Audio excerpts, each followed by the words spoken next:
لو انت فاكرة ان الراجل اللي بيغير عليكي يبقى بيحبك، تبقي غلطانة. لأن الراجل بيغير لمجرد الغيرة، لمجرد حب الامتلاك. بمعنى انت تبعي، خلاص مش عايزك تبقي مع حد تاني غيري. طبيعته كده، سميها أنانية، سميها حب امتلاك، هو طبيعته كده.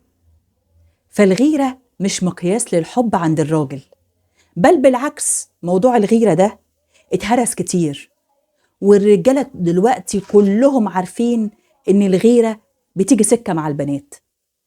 أبين إن أنا بغير عليكي وبخاف عليكي وما تلبسيش وما تروحيش وما تجيش عشان أجيبك سكة، عشان أخليكي تحبيني وتتعلقي بيا. أنا بقى في الحلقة دي هقولك سر يعرفك إذا كان هو بيحبك فعلا وشريكي ولا بيتسلى بيكي.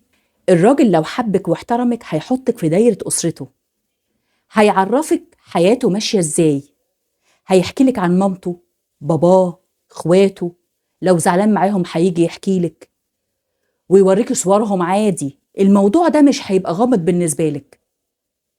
ومش بس كده، ده هيحاول كمان يعرفكم ببعض، سواء بقى بالتليفون، فيس تو فيس كده، بالصدفة، أي شيء. أنا ليه بقولك كده؟ علشان الراجل لما بيتسلى بواحدة بيشوفها متستحقش تعرف أي حاجة عن أهل بيته، ودايما هتلاقيه حاطط بيته وأسرته خط أحمر وشيء غامض بالنسبة لك. بس كده. الحلقة اللي جاية بقى هقولك سر يعرفك إذا كان البنت دي بتحبك فعلا ولا واخداك مصلحة. استنوا نوال في حلقة جديدة.